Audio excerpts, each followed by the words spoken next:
آپ کو معلوم ہے حضرت ابراہیم علیہ السلام ایک بہت اونچے درجے کے نبی گزرے ہیں۔ حضرت نبی کریم صلی اللہ علیہ وسلم کے دنیا میں تشریف لانے سے پہلے بہت سے انبیاء کرام دنیا میں تشریف لائے، ان میں سے ایک نبی حضرت ابراہیم علیہ السلام ہے۔ حضرت ابراہیم علیہ السلام کو اللہ پاک نے زبردست آزمائشوں میں مبتلا کیا، اور آپ غور و فکر کریں، اسلامی مہینے کی شروعات محرم الحرام کے مہینے سے ہے، اور محرم کے مہینے میں قربانی کی وہ داستان موجود ہے۔ حضرت حسین رضی اللہ تعالیٰ عنہ نے وہ قربانی پیش کی ہے کہ ایسی قربانی کا دینا تو اب دور کی بات کوئی سوچ بھی نہیں سکتا، اور ذی الحجہ کا یہ آخری مہینہ، اس مہینے میں بھی قربانی کی وہ داستان موجود ہے کہ ایسی قربانی دینا کسی کے بس کی بات نہیں۔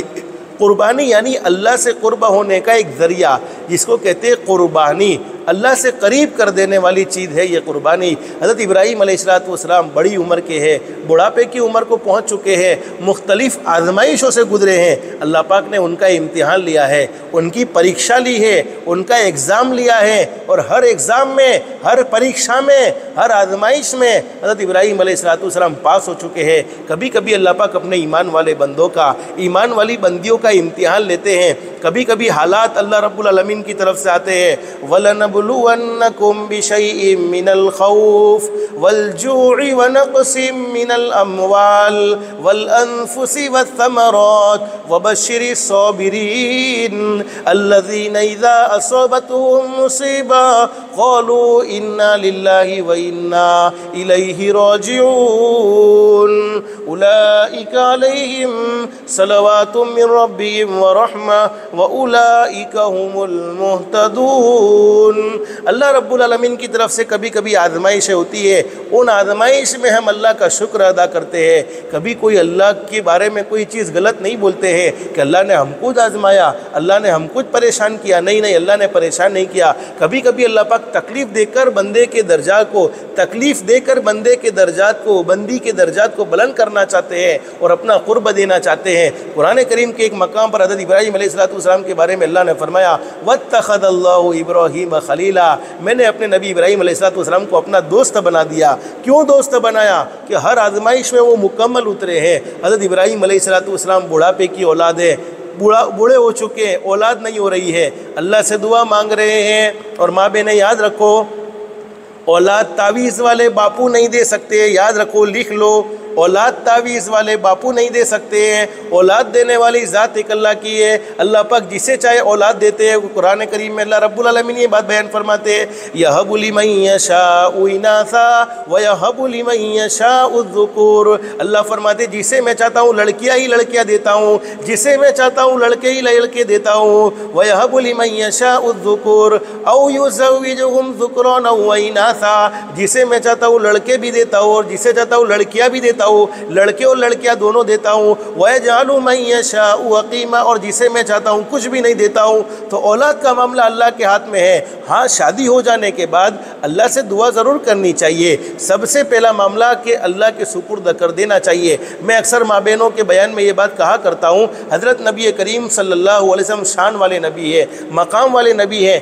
آپ کی پہلی اولاد 5 سال کے بعد ہوئی ہے، اس لیے پہلے تو شادی کے بعد یہ مینٹالٹی ہونی نہیں چاہیے کہ ابھی انجوائے کرتے پھر اللہ پاک بچہ دیں گا تو لے لیں گے، یہ مینٹالٹی بھی غلط ہے۔ اس کو اللہ کے سپرد کر دو، اللہ پاک جب دے دے گا اللہ سے فرما بردار اولاد کا سوال کرنا چاہیے، اور اللہ پاک عافیت والی اولاد، سلامتی والی اولاد نصیب فرمائے گا، اور اللہ پاک آنکھوں کی ٹھنڈک اولاد نصیب فرمائے گا۔ ایسی اللہ سے دعا کرتے رہنا چاہیے کہ اللہ ہمیں ایسی اولاد نصیب فرما دے جو آنکھوں کی ٹھنڈک ہو، سلامتی والی ہو، عافیت والی ہو۔ تو پہلے تو اللہ کے سپرد کر دینا چاہیے۔ پھر اگر شادی ہو چکی ہے تو کبھی کبھی ایسا ہوتا ہے کہ بیچاری عورت کو دوائیاں کھلائی جاتی ہے، حالانکہ تکلیف مرد میں ہوتی ہے۔ کبھی ایسا ہوتا ہے کہ عورت میں تکلیف ہوتی ہے، مرد کو دوائیاں کھلائی جاتی ہے۔ عام متن سماج میں عورت کو اس کا قصوروار ٹھہرایا جاتا ہے۔ تو اس لیے میں کہتا ہوں کہ میڈیکل چیک اپ ہونا چاہیے۔ یہ صاف صاف باتیں، چونکہ شریعت آپ کو سمجھا رہا ہوں، اللہ کا دین آپ کو سمجھا رہا ہوں، میڈیکل چیک اپ ہو جاوے، کس میں تکلیف ہے، دونوں میں کوئی تکلیف نہیں ہے، پھر اللہ سے دعا مانگو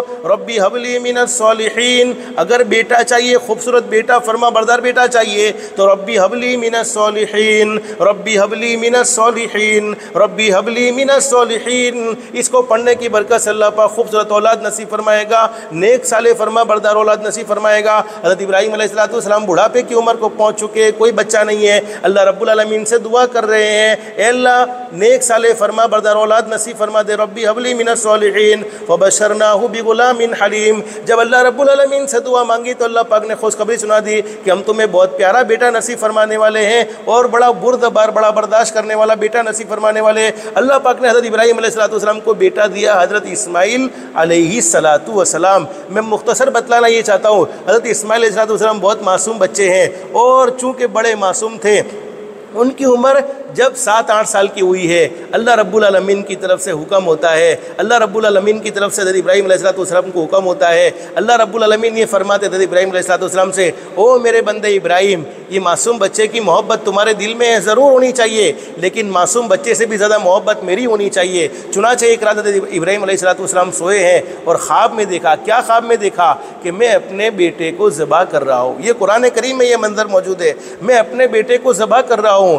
قرآن کریم میں بڑے خوبصورت انداز میں یہ بات بیان فرمائی، ربی حب لی من الصالحین فبشرناہ بغلام حلیم فلما بلغ معه السعی قال یا بنی انی ارى فی المنام انی اذبحک فانظر ماذا ترى قال یا ابت افعل ما تؤمر ستجدنی ان شاء اللہ من الصابرین فلما اسلم وتلہ للجبین۔ اللہ قرآن کریم میں بڑے خوبصورت انداز میں یہ بات بیان فرماتے ہیں، حضرت ابراہیم علیہ السلام کو اللہ رب العالمین نے خواب دکھایا۔ حضرت اسماعیل علیہ السلام کی عمر 8, 9, 10 سال کی ہو چکی ہے۔ اس وقت حضرت ابراہیم علیہ السلام نے خواب دیکھا کہ اپنے بیٹے کو اپنے ہاتھوں سے ذبح کر رہے ہیں، اور یہ خواب اپنے بیٹے سے سنایا کہ او میرے پیارے بیٹے، میں نے آج رات ایک خواب دیکھا ہے، اور خواب میں یہ دیکھا ہے کہ میں اپنے ہاتھوں سے تجھے ذبح کرتا ہوں۔ چونکہ نبیوں کا خواب تو وہی ہوتا ہے، نبیوں کا خواب تو اللہ کا ایک پیغام ہوتا ہے۔ چنانچہ حضرت ابراہیم علیہ السلام نے جب حضرت اسماعیل علیہ السلام سے یہ بات کہی تو حضرت اسماعیل علیہ السلام تو معصوم بچے تھے، لیکن اللہ رب العالمین کی محبت بڑی زبردست تھی۔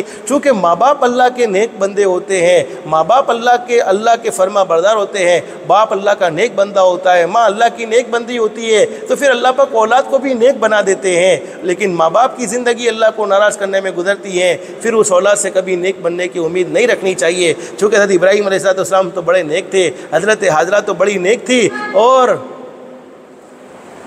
کون ہے پکڑ کے لائے اس کو، کون ہے؟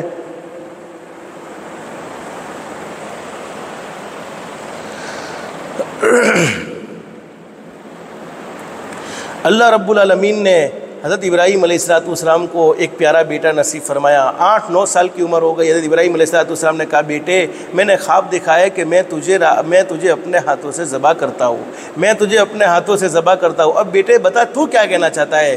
تو بیٹے نے کیا کہا، ابا آپ نے جو خواب دیکھا ہے اسے پورا کر گزریے جو خواب آپ نے دیکھا ہے۔ اور کیا بات زبردست بیان فرمائی کہ آپ مجھے صبر کرنے والوں میں سے پائیں گے، ستجدنی انشاء اللہ من الصابرین، آپ مجھے صبر کرنے والوں میں سے پائیں گے۔ اللہ رب العالمین نے جو حکم دیا اس حکم کو پورا کر دیجئے۔